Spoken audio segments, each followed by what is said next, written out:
I just want to show you some of the simple tools I use when I'm long arm quilting. The number one tool right here, the first tool, is the pins. Of course, we have to pin our quilt, or you can use red snappers, whichever you prefer. I've been pinning for 20 years, so I'm very familiar with it. I have a fast and easy technique on how to do that. So these pins are quite long. They have a little pearl at the top that you can grab onto, and I just pin my top and my backing with these. I also have them in a magnetic bowl, so I can set it on one of the rails of the machine when I'm pinning. Got to be very careful that they don't tip over, so be careful of that. My next tool are these scissors here, and you can use any kind. I like to use a small pair just for nipping thread tails. We get lots of thread tails, and we get a pretty big build up, but it has a little hook on the end here, and I just grab the thread tails with that little hook, and then I clip to the surface of the quilt. I lock in my stitches first, of course. Another very important tool that I use, which I don't like to use, is this seam ripper. I love the seam ripper. I just don't like to pick out stitches, but sometimes, it's something we have to do. So this seam ripper is hidden inside.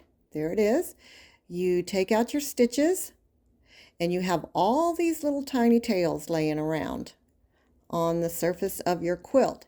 And instead of taking your finger and just picking each and every one of those up, you can take this rubber end here and you can kind of swirl it around on your quilt. And what it does is it gathers up those little thread tails, and it creates a little ball. And then you pick up that little ball and you throw it in the trash. Now, it doesn't get all the thread tails, but it gets most of them, the majority. So after picking out stitches, you always get those little holes in the quilt, and you rub it with your thumbnail and try to get those holes out, but they don't ever come out. So this here is a water pin. This is a sew line water pin, and I use this quite often. It holds water right here. It's like a syringe, so you just dunk it into water and pull this part right here, and it will fill up with water. So I take the lid off, and there's these little squeezable areas right here. So you squeeze those, and a drop of water will come out, and you rub across those open holes. And what that does is it actually swells up, the water swells up the fabric, so the holes kind of disappear. But sometimes you have to do a little bit more rubbing than other times, and it just depends, but you don't want to rub too hard. Now these little tips, they wear out. They're little felted tips. They wear out, so you can pull those out just like that. You can turn it over and use the other end of it, but this one's pretty worn, so I think I need to put a new one in. So they come with these, you can get these replacements here, and let's see if we can get one out. You can get the replacements, and all you do is you just stick this in through that hole right there as far as it'll go, and now you have a new tip to work with.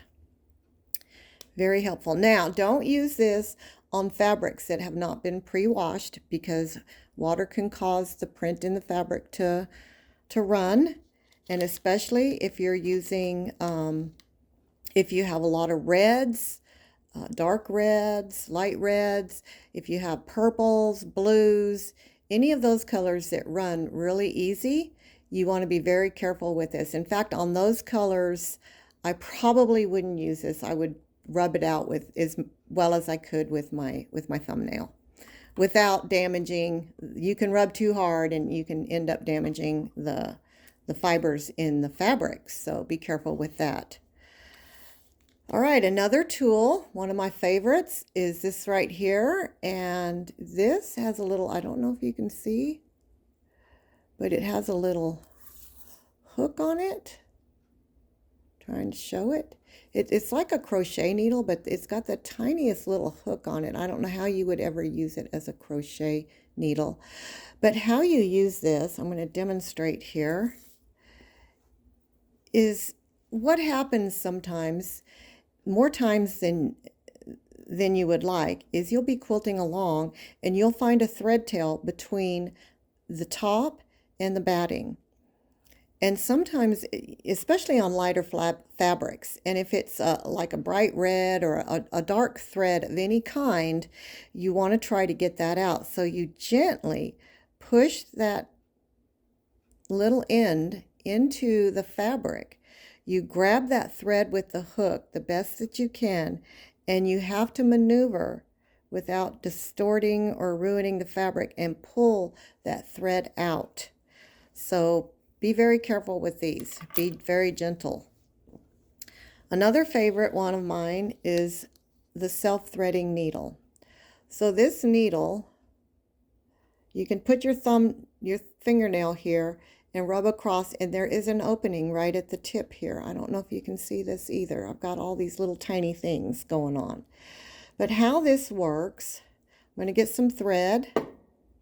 And how this works, if you want to tie your threads off instead of just clipping to the surface, locking them in and clipping to the surface, you take your needle and you push it.